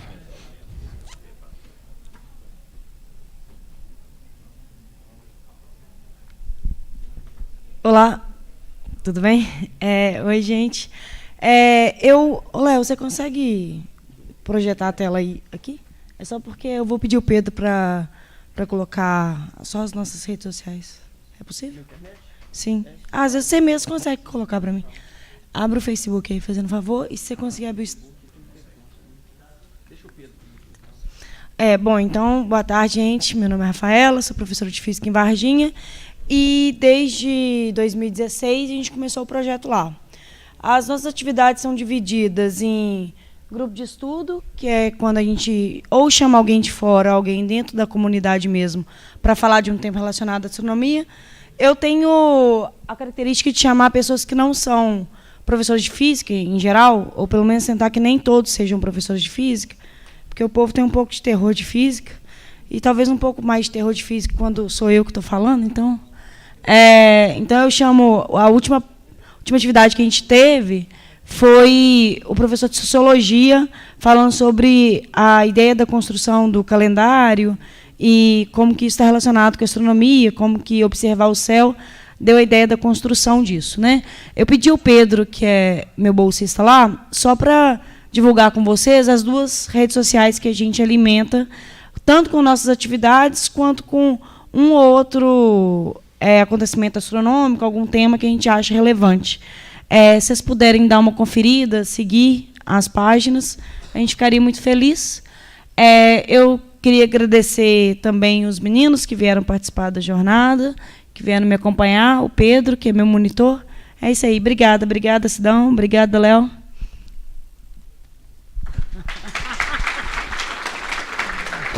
Gente, então, eu vou fazer o seguinte, para a gente não atrasar, o Vinícius vai ficar aí, inclusive tem a exposição lá que ele está participando, nós estamos todo mundo aí, vão trocar ideia lá no lanche, e depois, voltando do lanche, a gente tem a mesa redonda do Sidão, que na verdade vai ser uma mesa retangular, né?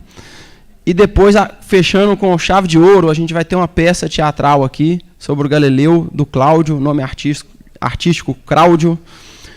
E no final tem a tradição da jornada, que os monitores, e eu não me responsabilizo, porque é um negócio sempre perigoso, eles ficam aí tirando essas fotos aí estranhas e fazem um clipezinho descontraído para passar no final do evento. Então vamos lanchar, vamos curtir as fotos e vamos trocar figurinhas.